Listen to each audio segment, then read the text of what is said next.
Hey, what's going on, my beautiful people? This is certified life and relationship coach, Coach Cord. It has been a minute, and I felt like the best way to get back in the game is to come on here and to have a subscriber Q&A. Thank you guys for pushing me past 5K again. It's good to see you guys. I am going to answer as many questions as I can. You got me here. We're live. We're live. We're rocking out. We're going to do our thing today. All right. Um,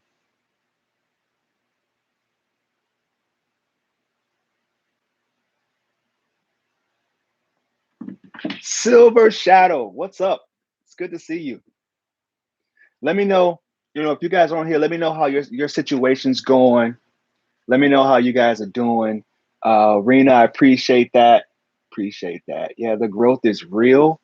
I had to pull back for some personal issues myself, but we all have our issues, right?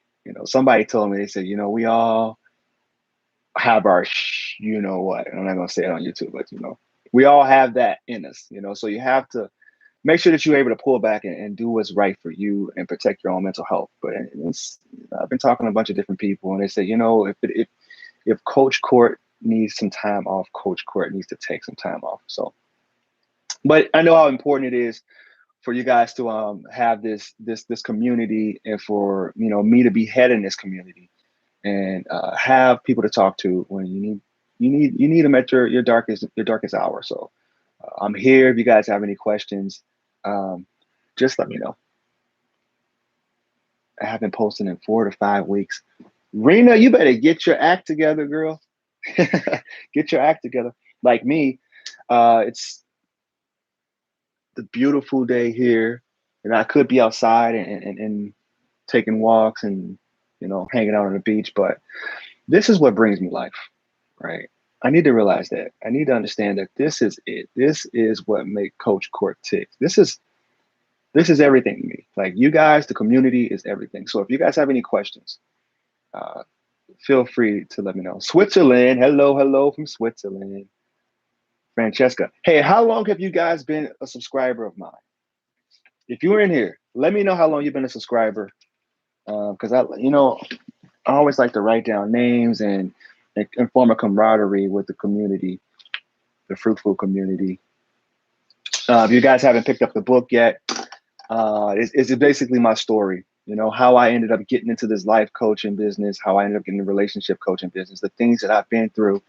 Um, this book here, Fruitful Seed, it's on Amazon. I think it's only like $5. It's really a story of how I started this journey, and it was a doozy.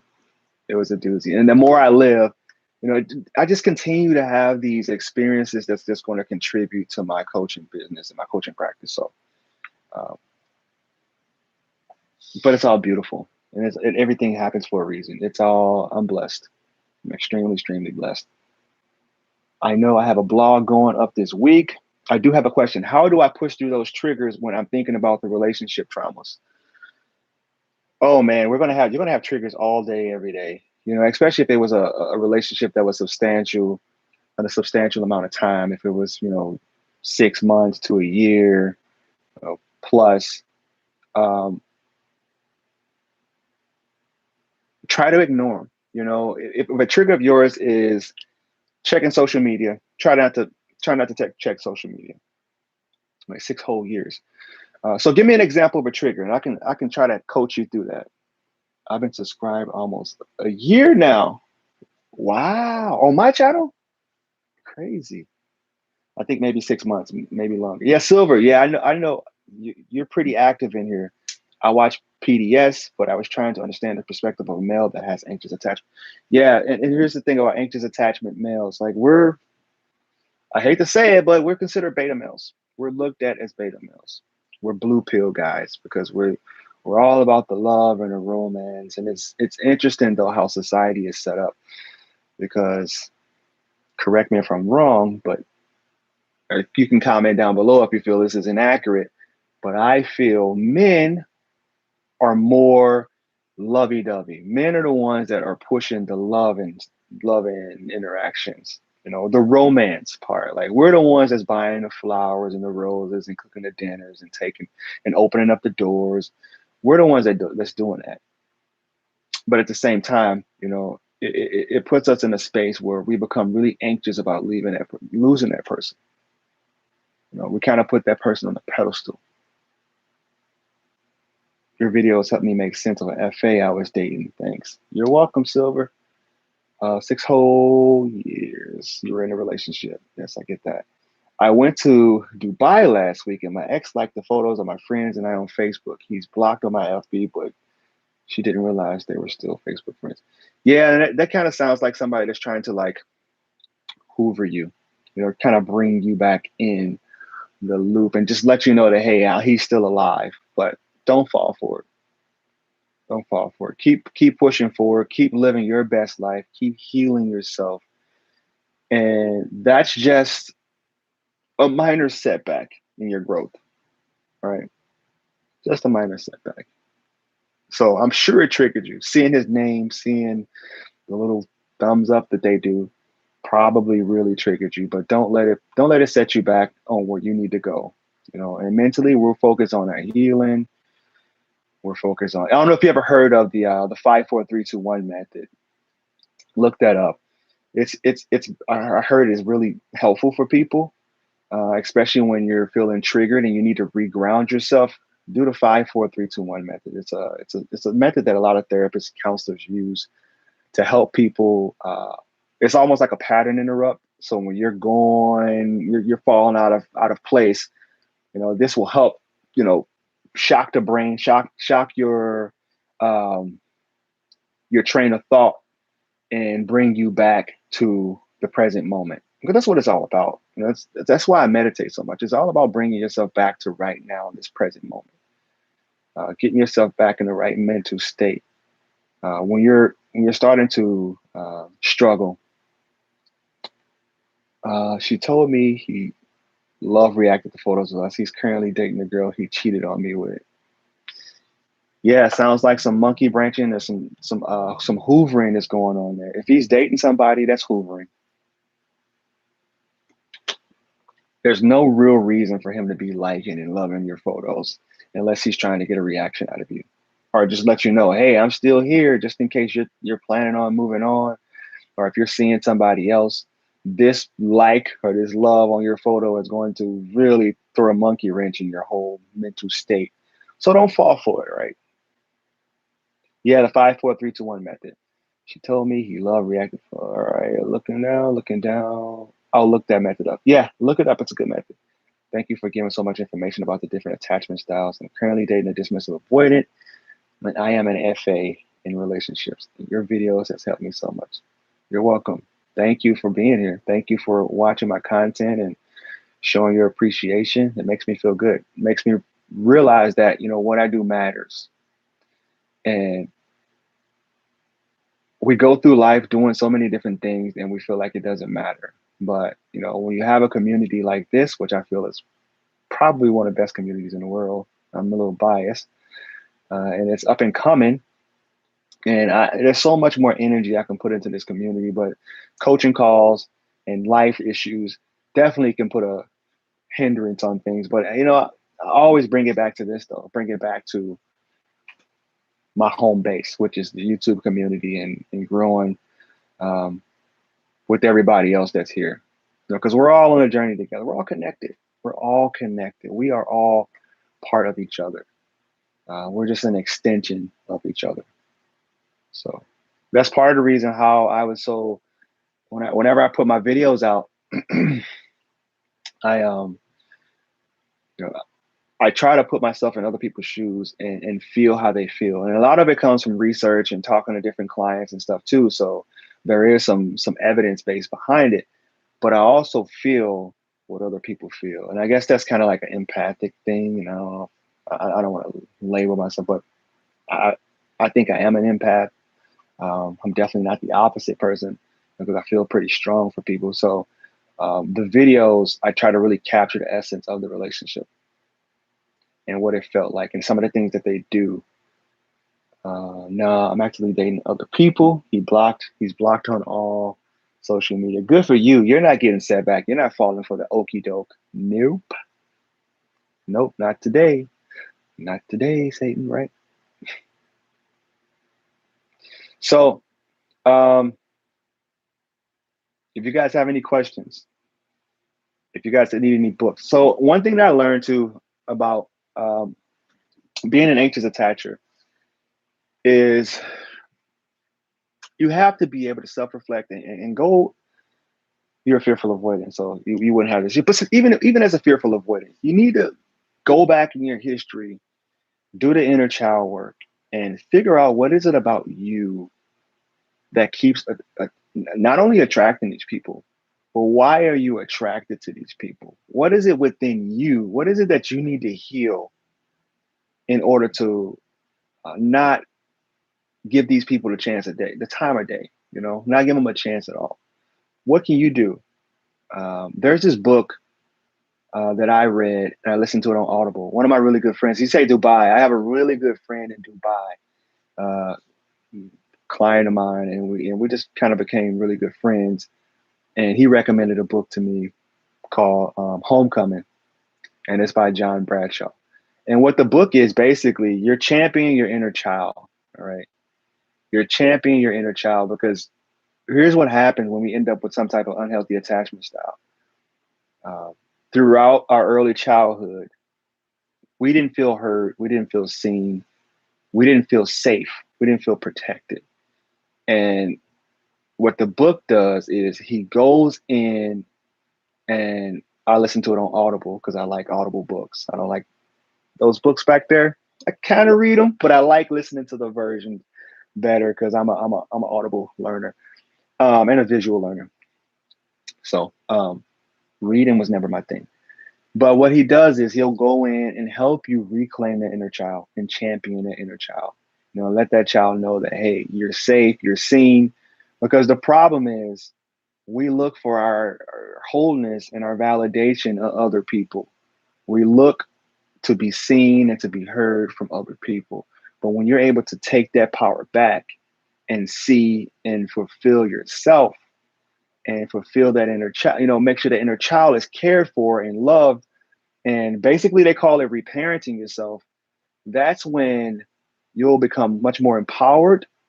You'll be able to lay out better boundaries. You'll be able to communicate your needs better, and you'll just live an overall healthier life, because your happiness wouldn't be dependent on somebody else. Your happiness wouldn't be dependent on somebody texting you good morning or texting you good night or texting you back on time, because you'll be okay without having to hear from them again. Because if you're somebody like me, which I really could be a very busy, busy, busy person. I could be coaching all day. I could be on live all day long if I wanted to. Um, I just lost my train of thought. I could be busy all day long if I wanted to, but I tend to seek out those interpersonal relationships, and that's something that I still need to change about myself. Like I tell you guys all the time, I'm an anxious attacher in recovery, and you can always relapse. There can always be a time that comes in your life where you relapse, and you end up doing the things and saying the things that you shouldn't do because you have no control. Because that inner child comes out and say, "Hey, see me, hear me, respond to me, show me love, show me affection and attention." And it's a really debilitating place to be. Um, any more questions? We can just sit on here and just vibe out. If you guys, it's hump day. It is. No, it's Thursday. It's Thursday. It's Thursday. We almost pushing to Friday, so um, it's good to see everybody. And this is my first video since probably a month ago. So you can definitely make it worth it. If you were with a woman that is secure, is there anything she could do to support you when you fall back? Um, that's one thing about men in general. Men, we like support. We need support. It's like essential to a healthy relationship with a man. You need support. You need loyalty. Huge. Loyalty is huge. And respect. You know, if I had to say top three things that men need in a relationship, if you're a secure person, what you'll naturally do, secure people will naturally do that. They'll naturally support their man, show them respect, and show them loyalty. You know, they won't need any validation from other people. They won't need to step outside the relationship. So when you, what you could do to support that man is, you know, kind of boost his ego a little bit. Let him know, hey, you're great. I'm so proud of you. Um, Words of affirmation are good. Hope that helps. I have a question. The DA I'm dating came back to me after our second breakup. How do I know that I want to continue this relationship? He was emotionally not available and his level of interest was very low. But he came back opening to me and realized he wanted to be with me. How do I make sure to build a healthy relationship with him? I have changed a lot. I know now, I now know how to voice out my needs. You want to set up, you want to be upfront about things. Like you don't want to just ease back into a relationship. Uh, you want to let him know, you know, this is how the relationship is going to have to proceed from here on out, right? From here on out, this is what I'm going to need in order to feel heard, seen, and like I'm valued in this relationship. Um, if this isn't something that you're willing to work on, or you're willing to do, then there's really no need for us to re-engage with each other. You know, we can still be friends. We can still text every now and then if that's something that you want to do. But as far as like having a committed relationship and you coming in and out of my life, it devastates me. It makes me crumble for you to continue to operate like this. You know, it doesn't make me feel seen or heard or important. So you want to make sure that you communicate that with him and let him know that this isn't how it's going to be. You know, this isn't a revolving door, right? You left twice. This can't continue to happen. And if you ever get to the point where you're feeling like you're about to deactivate again and you want to leave, at least let me know that, hey, I'm deactivating. I'm starting to not not feel this anymore. Um, but don't just pull away on me because it's not fair to me. And as an FA, I'm pretty sure you pick up on all his little non-verbals. You pick up on all the things that he's doing that is triggering you, and you're constantly looking for the exit, you know, which is probably going to make you sabotage and make you beat him to the punch when it comes to like leaving a relationship or sabotaging it. How do you move forward with a new partner without being heavily cautious due to previous relationship traumas? Bingo. That's a good question. Look at you, Rena. That's a good question. How? You have to heal yourself first. Heal those wounds.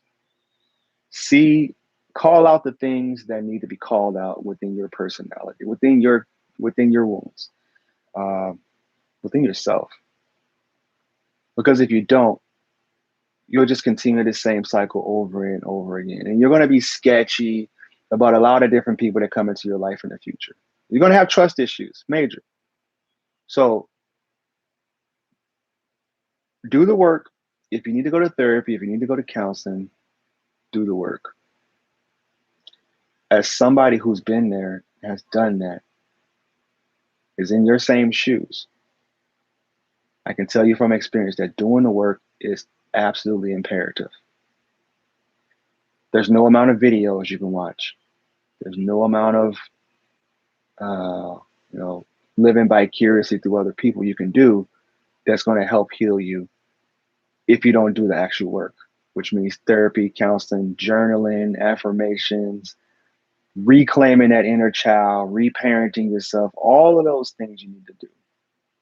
Because if you're a fearful avoidant, I can tell you that you probably suffer some severe, complex trauma growing up. or even in past relationships. I could be off base, but from working with so many people, I'm pretty sure that's accurate. And complex trauma is some of the worst trauma to get through. It'll make you really hard. It'll make it really difficult for you to trust people in the future and for you to let your walls and your guards down.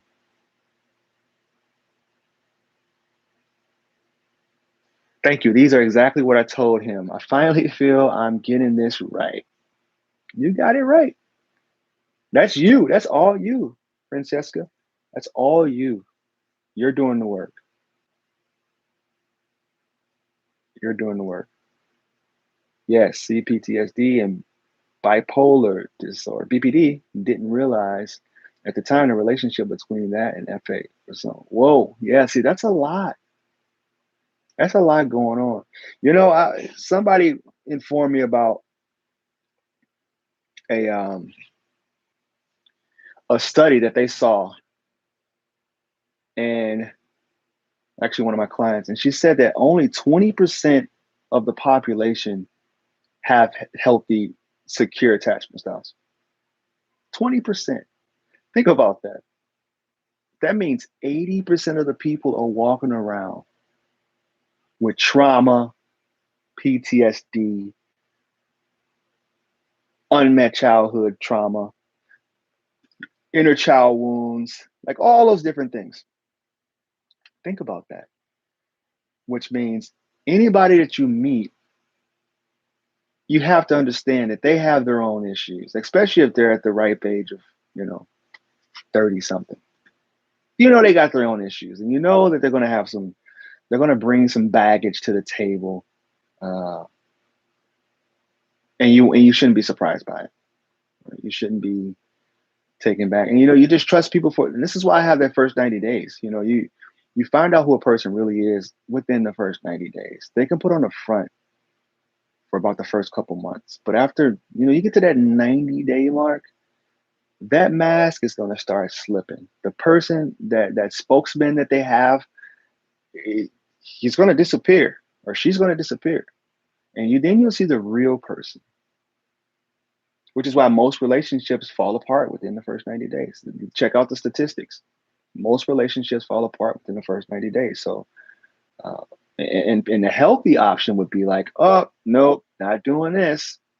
Been here, done that, read the book, bought the t-shirt. I do not want to go back down this path. So,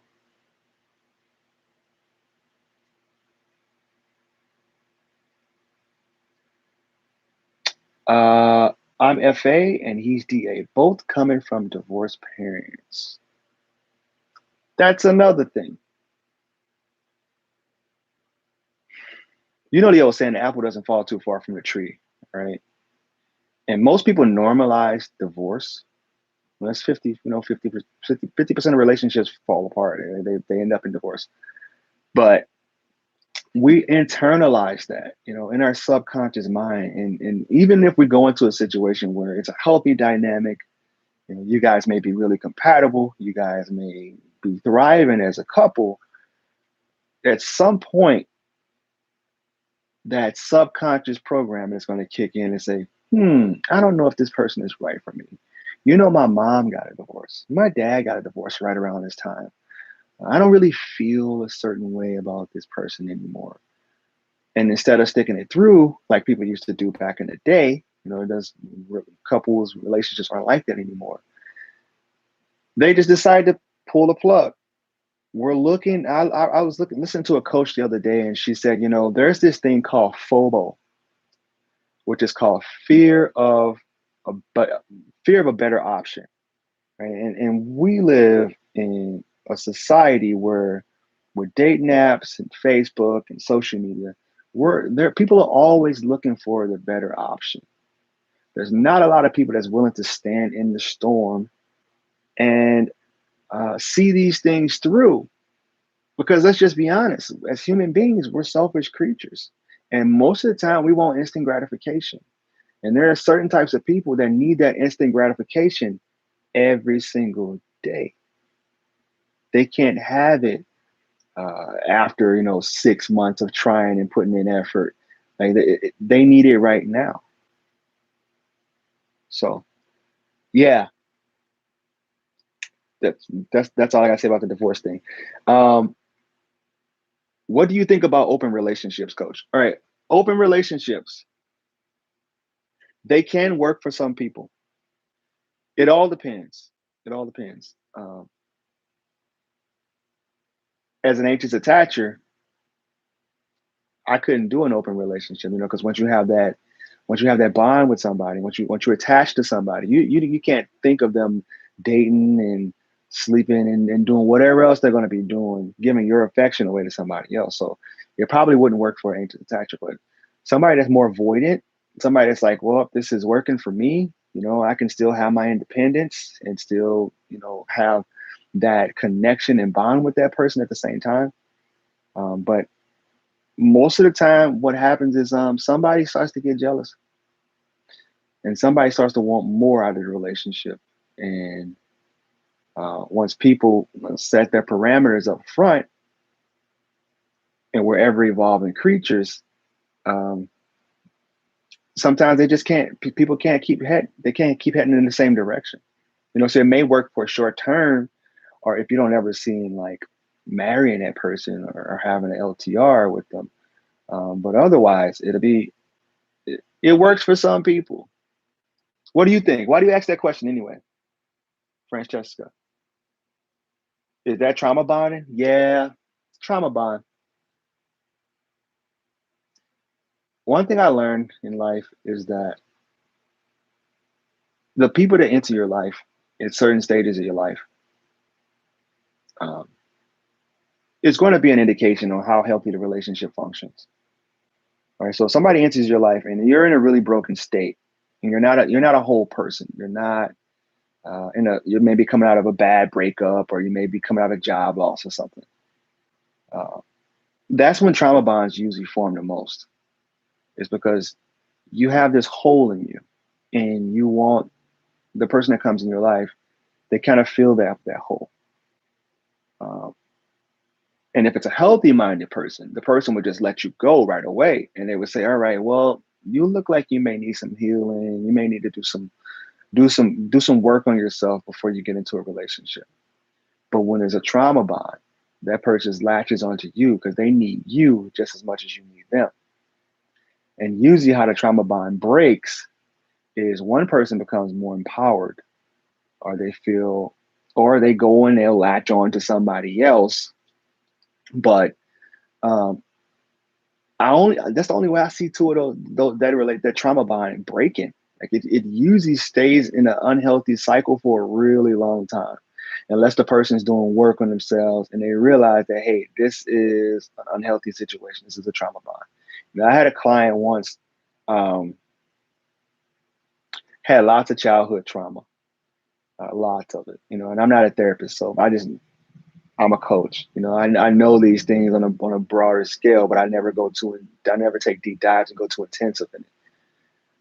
But she was really doing work on herself, and she was trauma bonded. Well, she identified it as a trauma bond after being with this person for about 15 years. And the way that she figured it out was she started to do therapy, and they did just really digging up the gunk in her mind and in her mindset. And she ended up immediately filing for a divorce from her husband. And she's like, this was a trauma bond the whole entire time. I didn't know what I know now. I wasn't in a good state when we got together, and I just kind of played this role for a really long time. But now that I know what trauma bonds look like, and just how empowered I could be, or in another relationship, or how I could thrive in another relationship, um, then I know it's time for this thing to end. And he was the codependent, and she was, I don't know what she was in that whole dynamic, but I think he was definitely an anxious attacher, beta male. Um, if you can use that term, beta male. It sounds like a dirty term, but it's basically what the way I view a beta male is like not. It's just not the completed version of yourself. You know, you're the trial version, and you put up with a lot of different things, and you feel inadequate. You have a lot of insecurities, and you basically get caught up in the social norms that people say is normal, right? Not to say that alpha males are the end all be all, because they're not. You know, they're just it's just the way that they carry themselves.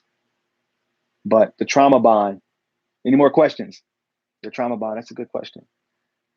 You guys are coming with some great questions. Thank you. For my first session back in a while, this is I think this is pretty smooth. Thank you guys. Thanks for contributing. Mr. Pain, Mr. Piss. It's funny. What's up, man?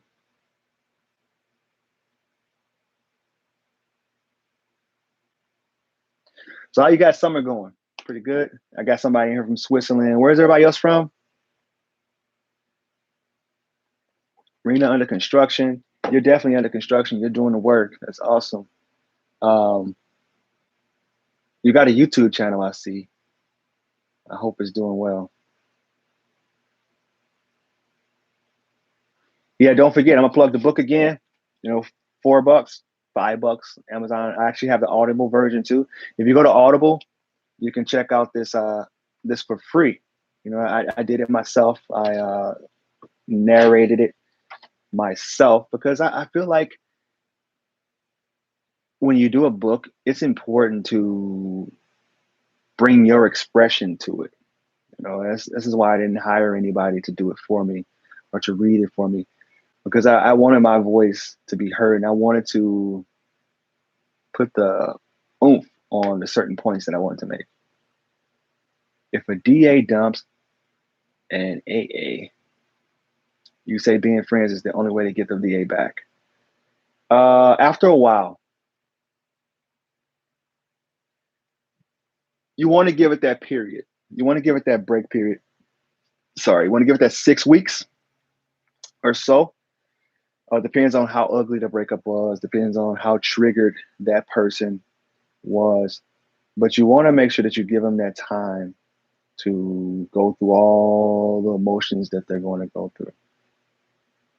And then reach out and extend that friendship to them and just rebuild the bond all over again, because you don't get any credit for the relationship that you had before. Like that, you get no brownie points. That starts all over. So that's how you want to go about doing that. I ask because I'm wondering if it's something I'd like to try. It's hard to believe in a lifetime relationships in our current society where people just have too many options. People just cheat and end up divorcing. True. I've worked with a couple clients that were married, but they didn't live together, which sounds wild. Like they were able to do the courtship. They were able to have that mystery about the relationship, and they weren't seeing other people. At least they didn't think they were. But um, it's interesting though. You know, it's interesting though. If you take a dive in a bunch of different communities on YouTube, you know, they have a YouTube a community, you know, called the Red Pill community. Um, and they talk about when people get one-itis, you know, and one-itis is basically the foundation of attachment issues. Because once you get attached to somebody, um, because you feel like that's the one, that's the only person that you'll ever love, that'll ever love you the same way, that's when the real struggling happens. That's when the real issues happen. That's when the possessiveness happens. That's when the jealousy happens. That's when the fear of abandonment wounds start to get triggered. But if you notice that when you're dating different people, that's not an issue. You know, unless you have that one person that comes along and just does it for you. And then when you attach to somebody, it only happens once or twice a decade, you know, max. You know, some people never get attached, you know. I think you guys know which people I'm referring to, but some people never get attached. And when it happens, it's like such a life altering situation. And it's your world never becomes the same. I mean, I've seen people get attached so quickly, dating people for 2 months, dating people for 2 years, and they get attached to that person and they can't deactivate themselves from that person. And they're confused. They're like, man, I have dated so many people, but this one person I just can't get over. This one person just does it for me. And I really believe that the reason that happens is that person spoke to the inner kid, the inner child in you, that part of your subconscious mind that wanted their validation the most and needed their validation the most. Any more questions? Don't leave me in the dark here.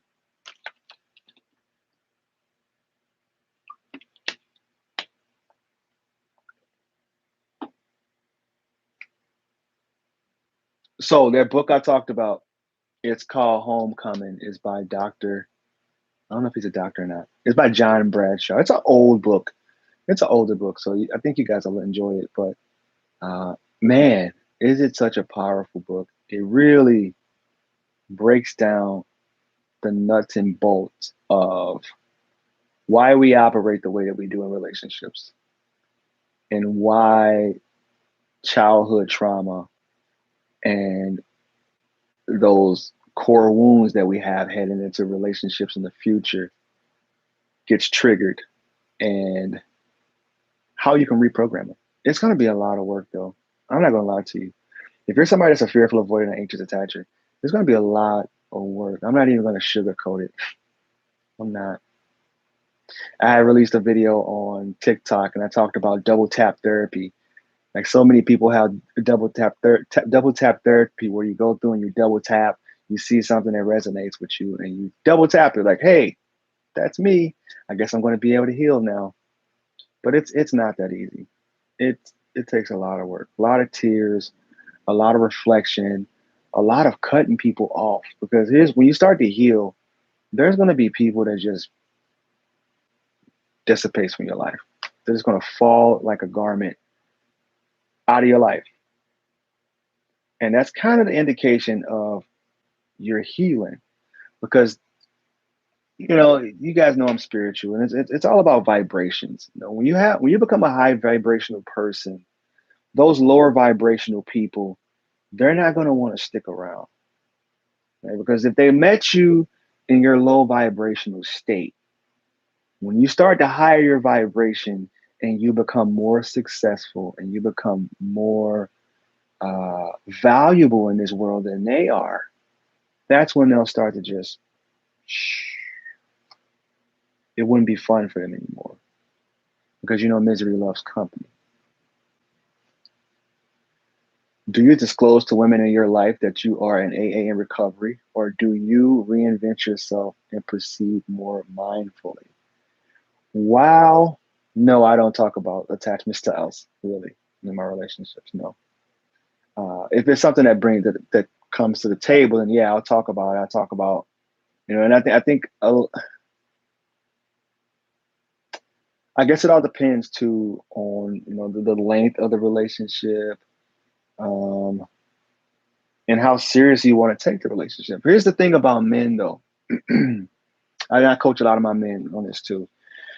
You got to keep that mystery. There has to be something to you that they're keeping them interested. Because when you disclose too much, I made this mistake. Back when I was dating heavy, I would talk about that. I would talk about, how people did me wrong in the past and about this and that. And it turned them off. Like there was nothing else to me. And I never got a call back from them either. But so I try to peel the layers of the onion off slowly. Recently, a man on a dating site defined himself as alpha male, but he asked me repeatedly if I text people while texting him. Yeah, that's definitely not alpha male. He was putting on the front. He was front because alpha males wouldn't care who you're texting. They'll just go on about their business. you know, and they realize at the end of the day, I'm a catch. Like you're earning the opportunity. This is how alpha males think. You know, you're earning the opportunity to be with me, not the opposite. I don't know if that's chauvinistic or not, but it's kind of how it works. It's weird. It's reality. Uh, that's funny. Thanks, Silver. I'm a secure and my ex is a DA. After 2.5 years, 3 tough months, she left and moved to a different country. Says she won't be back. Any advice? Unfortunately, whenever I coach my clients, I talk about the obstacles that's going to be in your way. All right.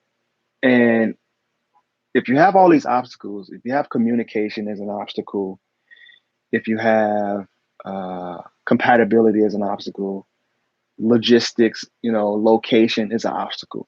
Usually when the distance becomes an obstacle, it's hard to recover that relationship because the magic happens in person. You have to be around that person so they can pick up on your aura and you can court them in person. But when you're not able to do that and you're trying to just simply text them to reattract them, or you're trying to uh, talk to them over FaceTime, it's going to be hard to do.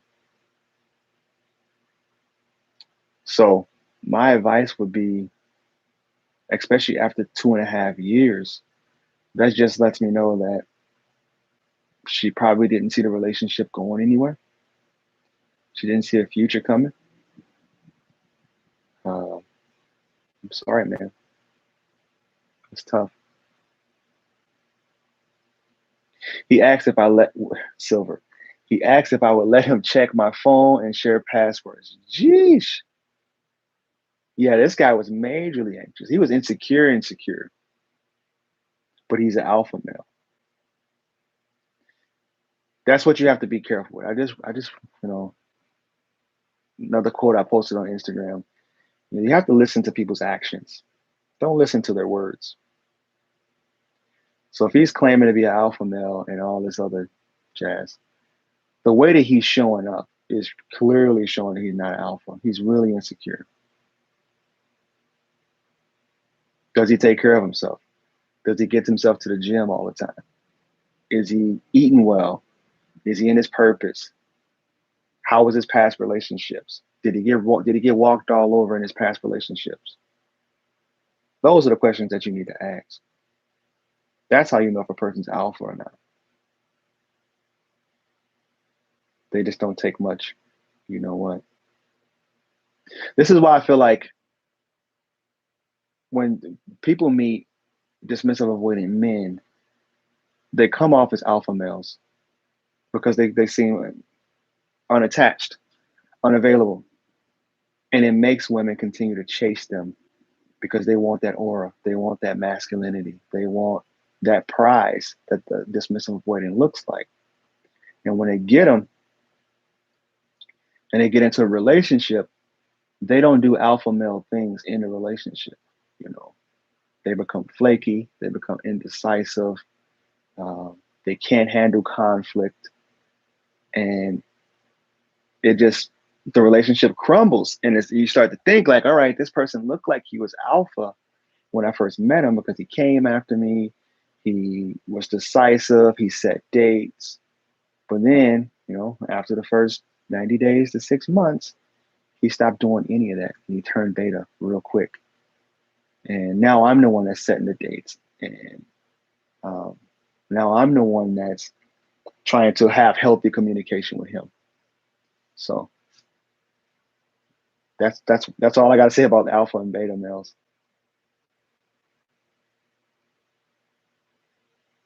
Nice. Keep them coming. 45 minutes strong.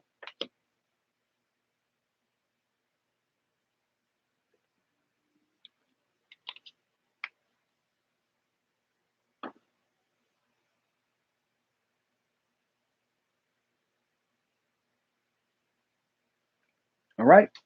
I'll end it at 45 minutes. Thank you guys. Appreciate your time. It's good to see everybody. I'll be going live more often. Promise you that. So, peace. Namaste.